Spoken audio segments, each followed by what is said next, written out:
بسم اللہ الرحمن الرحیم۔ یہ ایک حقیقت ہے کہ جنات اس دنیا میں پائے جاتے ہیں اور قدرت نے انہیں کئی طاقتیں عطا کر رکھی ہیں۔ وہ کھاتے پیتے اور زندگی گزارتے ہیں، موت کا مزہ بھی چکھتے ہیں۔ اب سوال یہ پیدا ہوتا ہے کہ آخر جنات کو موت کیسے آتی ہے؟ کیا ان کی روح بھی انسانوں کی طرح قبض کی جاتی ہے؟ اس حوالے سے اسلامی روایات کیا کہتی ہیں؟ سورۃ الرحمن میں اللہ رب العزت نے ارشاد فرمایا، جو کچھ زمین میں ہے سب کو فنا ہونا ہے، صرف آپ کے پروردگار کی ذات باقی رہے گی جو عظمت والا اور عزت والا ہے۔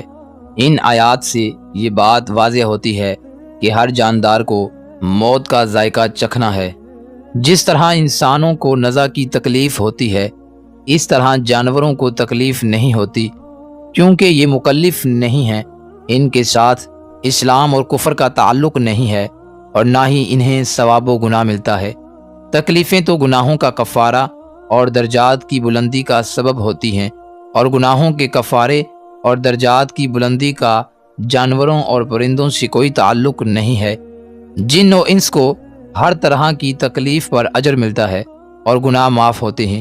مشہور تابعی بزرگ، اسلام کے پہلے مجدد حضرت سیدنا عمر بن عبد العزیز رضی اللہ تعالی عنہ کو ثواب کی حرص اس حد تک تھی کہ آپ یہ دعا بھی نہیں کرتے تھے کہ مجھے نزا کی تکلیف نہ ہو، تاکہ انہیں نزا کی تکلیفوں کے بدلے ثواب مل جائے۔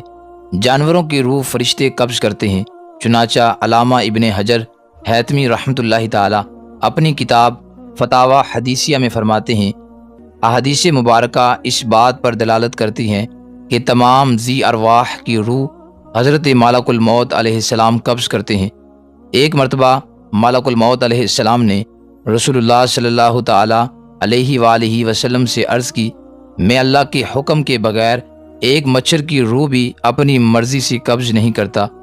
امام قرطبی رحمۃ اللہ تعالی اس حدیث پاک کے تحت فرماتے ہیں کہ اس حدیث سے معلوم ہوتا ہے کہ ہر ذی روح یعنی جاندار کی روح ملک الموت علیہ السلام قبض کرتے ہیں۔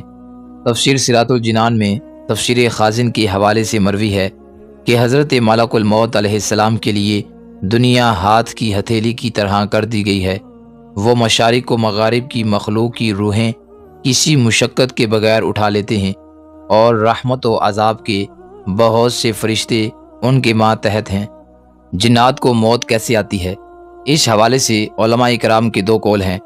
حضرت حسن بصری رحمۃ اللہ تعالیٰ کا مسلک ہے کہ جنات کو موت نہیں آتی۔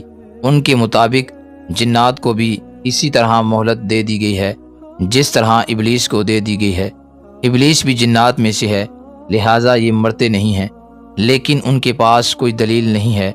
قرآن مجید میں اللہ رب العزت نے جنات کی موت کا ذکر کیا ہے۔ صحیح مسلک یہ ہے کہ جنات کو باقاعدہ موت آتی ہے۔ چنانچہ حضرت عبداللہ بن عباس رضی اللہ تعالیٰ سے جب پوچھا گیا کہ جنات مرتے ہیں تو انہوں نے فرمایا، ہاں بالکل مرتے ہیں، مگر ابلیس نہیں مرے گا، اس کو اللہ رب العزت نے قیامت تک مہلت دے رکھی ہے، وہ تا قیامت زندہ رہے گا۔ اور فرمایا کہ جب یہ برا ہو جاتا ہے تو پھر سے جوان کر دیا جاتا ہے، یہ ہمیشہ 30 سال کی عمر کا رہتا ہے اور بڑھاپے کے بعد ہمیشہ جوانی کی جانب لوٹ آتا ہے، یہ رہے گا۔ اور باقی جو جنات ہیں ان کو موت ہو جاتی ہے۔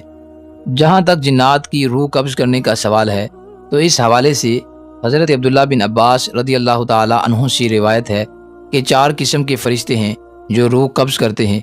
جو ملک الموت ہے وہ انسانوں کی روح قبض کرتے ہیں، اور جنات کی روح قبض کرنے کے لیے الگ فرشتہ مقرر کیا گیا ہے۔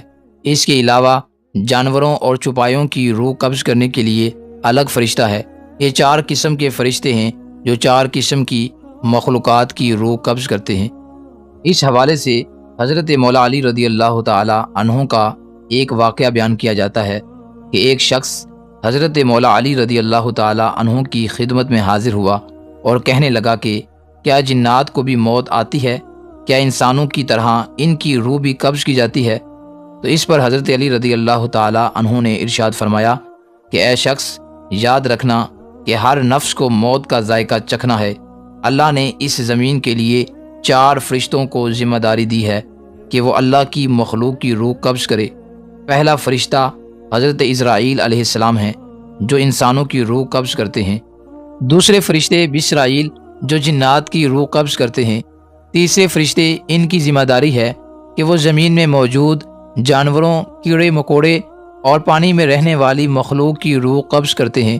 چوتھے فرشتے جنہیں اللہ تعالیٰ کی جانب سے حکم ہے کہ وہ درختوں اور پیڑ پودوں کی روح قبض کریں۔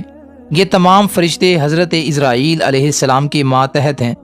حضرت علی رضی اللہ تعالیٰ عنہ نے فرمایا، جنات کی موت کا سبب ان تین چیزوں میں پوشیدہ ہے: مٹی، بارش اور شہد۔ جب جنات کی زندگی کا خاتمہ ہوتا ہے تو بسرائیل جنت میں موجود شہد کی نہر سے چند قطرے شہد کے اٹھا کر جنات کے ماتھے پر رکھ دیتے ہیں، اور یوں جنات تڑپ اٹھتے ہیں، اور پھر وہ جن جو اللہ تعالیٰ کے قوانین کو تسلیم کرتے ہیں ان کو وہ شہد لطف و سرور عطا کرتا ہے، اور ایسے جنات جو شیطان کے دوست بن کر انسانوں کو گمراہ کرتے ہیں، موت کے وقت وہ کہتے ہیں کہ ہم نے اپنے آپ پر بڑا ظلم کیا ہے، ہم نے شیطان کی بات مان کر اپنے ساتھ بہت برا کیا۔ اس وقت شیطان دور کھڑا یہ منظر دیکھ رہا ہوتا ہے اور کہہ کے لگاتا ہے تو یوں جنات کی روح قبض ہو جاتی ہے۔ امید کرتا ہوں ناظرین آپ اس منفرد معلومات سے لطف اندوز ہوئے ہوں گے۔